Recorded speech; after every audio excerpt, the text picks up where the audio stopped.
Mary, it's my understanding that you'll be doing field planning with the students in the online program. Yes, that is absolutely correct, Wanda. Could you talk a little bit about what is the primary role of the field planner?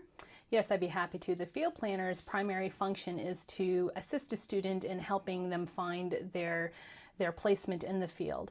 And so part of doing that would be getting to know the student, and then later getting to understand what their interests are, and then helping them fine tune that so they can eventually settle on a place to have their field. Wonderful. How do you help each student find the right placement? How do you know it's the right fit for them?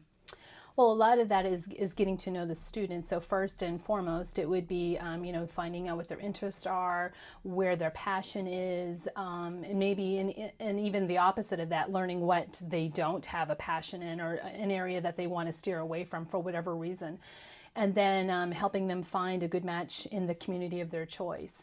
So part of that would be getting to know the organization or the agency, and what their mission is, as an example. Thank you.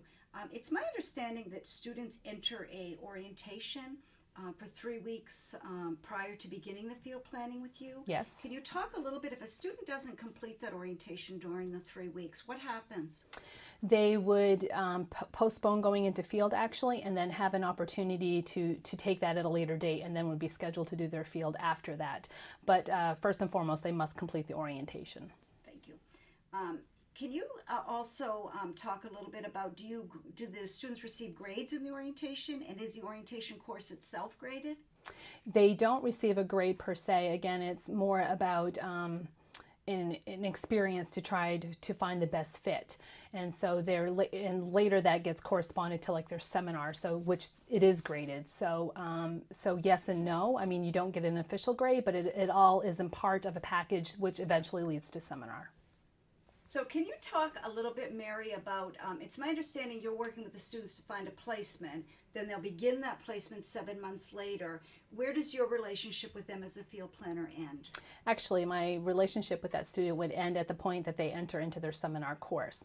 And so at the end of that 7 months is when the transition would occur. Great. And they would be transitioned to the field advisor. Thank you. It sounds like a lot of work in working with the students to find the right placement.